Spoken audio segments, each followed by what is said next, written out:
So the Treehouse follows the story of a central character, and it sort of splits into two halves. You think you're watching a kind of, I want to say assault, something really terrible unfold, and then it completely flips on its head and the complete power dynamic shifts, and you realise that it's essentially a game has been played with you as the audience, but also with the character. So my character sort of calls her friend in distress, and it feels like, you know, it's quite a simple setup, simple plot that's going to unfold, and then just play a trick on you and it completely changes, and turns out I'm not a good friend. I think it is just playing with expectation, right? I think as an actor, I often get put into a box of vulnerable women. I think a lot of female actors experience that, and I think it's interesting to play with that consciousness that the audience have, and that for me was a good starting point to think about, how do I portray myself as a victim? And Kayla, this character, knows that people might see her as a kind of damsel in distress, and she, I guess, embraces that to her own ends, and in order to play her own game, which turns out is a very, very dark game. And she has these kind of, I guess, sick fantasies that she plays out, and uses everyone around her to do that, and is quite happy to.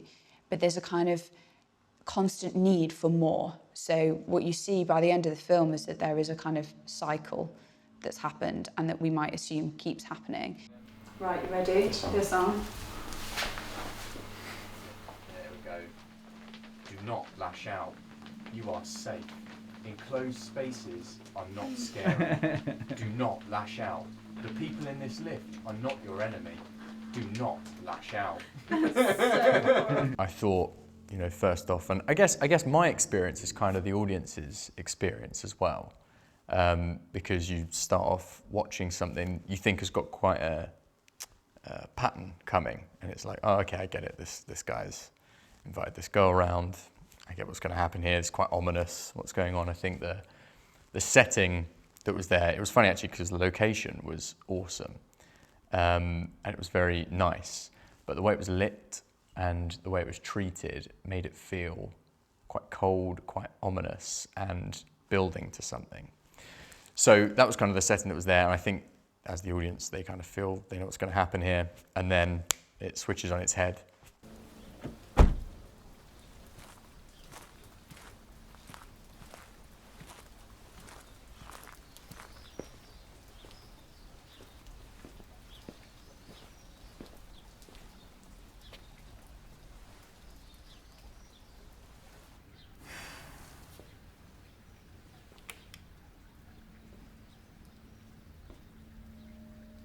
With my character Stephanie, there's a really interesting relationship between the two girls.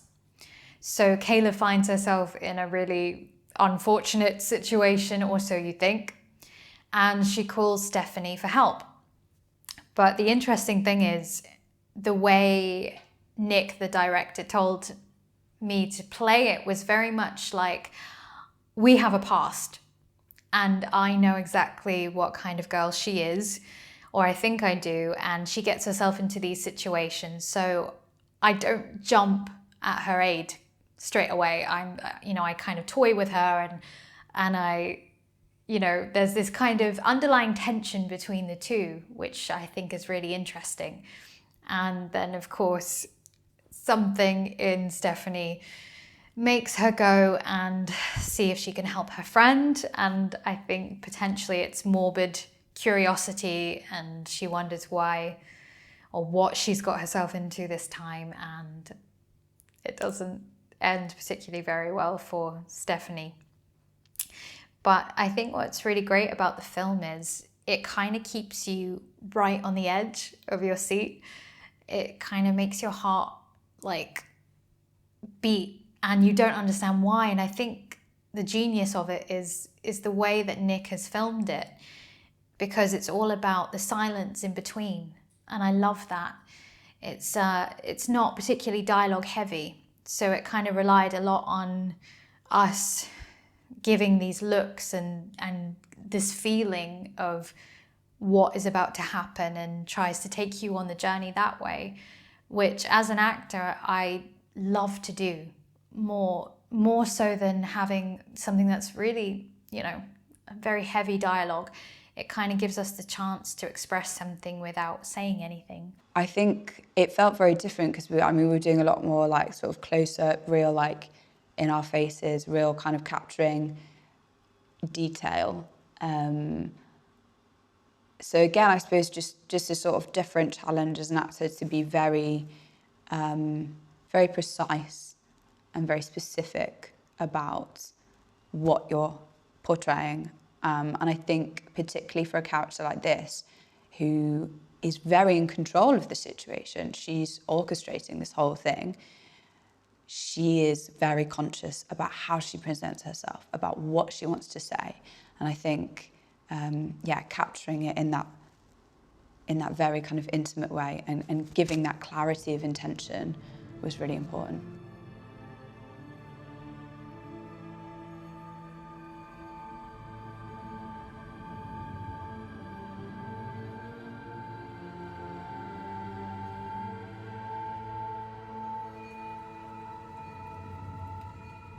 It seems to be whether you're in the kind of drought of summer or the depths of winter, you'll always end up wet, whatever happens. So yeah, it was really fun. And as I said about the location was great. Loads of different possibilities with that place. And what's nice about the fact it's called the Treehouse is, and I should have mentioned this before, is that it was clearly building to something, because you don't see a treehouse at all until you kind of get the switch in the story. So you go into it thinking you're going to get something, you get delivered something else, and then midway through you get delivered something else. You won't get what you expect. I think, and that's the nice thing about the film. I think if a film can achieve that, I think there's so much content out there now. People are really well versed in storytelling and how films work and how TV works and things like that. So it's difficult to surprise an audience now, because they're always expecting their favourite character to die, or this to happen, or there to be a twist. But what's really lovely about this film is you will not get what you expect, and you'll be delivered 3 or 4 different things that you weren't expecting. So that's a lovely, fresh experience for an audience that is well versed in TV and film now.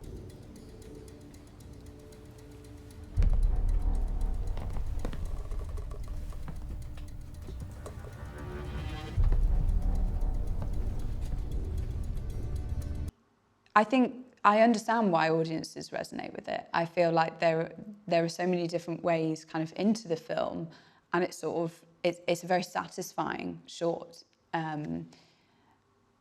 So I'm really happy that people have sort of recognised that, and it's had the recognition that it has had.